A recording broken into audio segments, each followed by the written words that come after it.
Petrol തീർന്ന വാഹനം petrol ഒഴിച്ചതിന് ശേഷം എങ്ങനെയാണ് സ്റ്റാർട്ട് ചെയ്യുന്നത്?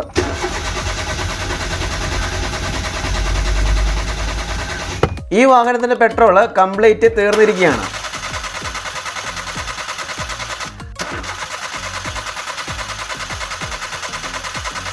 ഓക്കെ, നമുക്ക് പെട്രോൾ ഒഴിച്ചതിന് ശേഷം ഈ വാഹനം സ്റ്റാർട്ട് ചെയ്യേണ്ട രീതി എങ്ങനെയാണെന്ന് ഞാൻ കാണിച്ചുതരാം. 5 ലിറ്റർ പെട്രോളാണ് ഞാൻ വാങ്ങിച്ചിരിക്കുന്നത്. ചിലരൊക്കെ ചെയ്യുന്ന ഒരു തെറ്റായ പ്രവൃത്തിയാണ് വാഹനത്തിന്റെ പെട്രോൾ തീർന്ന് വഴി കിടന്നു കഴിയുമ്പോൾ പെട്രോൾ മേടിച്ചുകൊണ്ട് വരുന്നത് ഒന്നെങ്കിൽ 1 ലിറ്റർ അല്ലെങ്കിൽ 2 ലിറ്റർ അല്ലെങ്കിൽ 3 ലിറ്റർ. പക്ഷേ നമ്മൾ ബൈക്കിനൊക്കെ പെട്രോൾ തീർന്നു കഴിയുമ്പം 1 ലിറ്റർ 2 ലിറ്റർ ഒക്കെ ഒഴിച്ച് കഴിഞ്ഞാൽ ബൈക്ക് ഉറപ്പായിട്ട് സ്റ്റാർട്ട് ആവും. എന്നാൽ കാറ് അങ്ങനെയല്ല. കാറിന് മിനിമം 5 ലിറ്റർ പെട്രോൾ എങ്കിലും ഒഴിച്ചെങ്കിലേ ഉള്ളൂ നമ്മുടെ വാഹനം സ്റ്റാർട്ട് ആവത്തുള്ളൂ. കമന്റ് ബോക്സിൽ ചോദിക്കുന്നത് ഇങ്ങനെയാണ്: പെട്രോൾ തീർന്ന് വഴി കിടന്നു, പെട്രോൾ ഒഴിച്ചിട്ട് വാഹനം സ്റ്റാർട്ട് ആവുന്നില്ല. സ്റ്റാർട്ട് ആക്കേണ്ട രീതിയിലും വ്യത്യാസമുണ്ട്, എത്ര ലിറ്റർ പെട്രോൾ ഒഴിക്കുന്നതിലും കണക്കുണ്ട്. ഡീസൽ വാഹനങ്ങളാണ് സ്റ്റാർട്ട് ആക്കാൻ അല്പം ബുദ്ധിമുട്ട് വരാറുള്ളത്. എന്നാൽ പെട്രോൾ വാഹനങ്ങൾ പെട്രോൾ ഒഴിച്ച് കഴിഞ്ഞിട്ട് പെട്ടെന്ന് തന്നെ സ്റ്റാർട്ട് ആക്കാൻ പറ്റും. എന്നാലും അതിൽ ചെയ്യേണ്ട കുറച്ച് കാര്യങ്ങളുണ്ട്. അത് ഞാൻ പെട്രോൾ കംപ്ലീറ്റ് ഒഴിച്ചതിന് ശേഷം സ്റ്റാർട്ട് ആക്കുന്ന സമയത്ത് പറഞ്ഞുതരാം. അതിനു മുമ്പ് എന്തിനാണ് 5 ലിറ്റർ പെട്രോൾ ഒഴിച്ചെങ്കിലേ കാർ സ്റ്റാർട്ട് ആവുള്ളൂ എന്ന് പറയുന്നത്? കാരണം നമ്മുടെ ടാങ്കിന്റെ അകത്ത് ഒരു ഫ്യൂവൽ പമ്പ് ഉണ്ട്. ഈ ഫ്യൂവൽ പമ്പ് ടാങ്കിൽ നിന്ന്, അതായത് ടാങ്കിന്റെ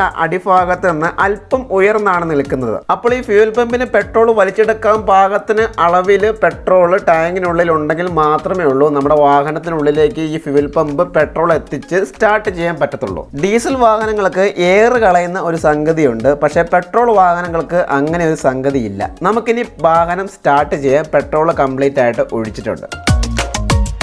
ഇനി സ്റ്റാർട്ട് ചെയ്യാൻ പോവുകയാണ്. സ്റ്റാർട്ട് ചെയ്യുമ്പോൾ ഇഗ്നിഷൻ ഓൺ ചെയ്ത ഉടനെ സ്റ്റാർട്ട് ചെയ്ത് കഴിഞ്ഞാൽ വാഹനം സ്റ്റാർട്ട് ആവത്തില്ല. കാരണം ഫ്യൂവൽ ലൈനിൽ പെട്രോൾ കയറി വന്നിട്ടില്ല. അപ്പോൾ ഈ ഫ്യൂവൽ ലൈനിൽ പെട്രോൾ കയറി വരണമെങ്കിൽ ടാങ്കിനുള്ളിൽ ഫ്യൂവൽ പമ്പ് വർക്ക് ചെയ്യിപ്പിക്കണം. കീ ഓൺ ചെയ്തതിന് ശേഷം അല്പസമയം മാത്രമേ ഉള്ളൂ ഈ ഫ്യൂവൽ പമ്പ് വർക്ക് ചെയ്യത്തുള്ളൂ. ആ കാരണം കൊണ്ട് പെട്രോൾ അല്പം മാത്രമേ ഉള്ളൂ കയറി വരത്തുള്ളൂ. അപ്പോൾ നമ്മൾ എന്ത് ചെയ്യണം? മിനിമം ഒരു 5 പ്രാവശ്യമെങ്കിലും ഈ ഒരു ഇഗ്നിഷൻ ഓൺ ചെയ്ത് ഓഫ് ചെയ്ത് ഓൺ ചെയ്ത് ഓഫ് ചെയ്ത് പെട്രോൾ ലോഡ് ചെയ്യണം. അതിനുശേഷം 5 പ്രാവശ്യമെങ്കിലും ഇഗ്നിഷൻ ഓൺ ചെയ്ത് ഓഫ് ചെയ്തതിന് ശേഷം ഇതുപോലെ തിരിച്ചു കഴിഞ്ഞാൽ വാഹനം സ്റ്റാർട്ട് ആയിരിക്കും.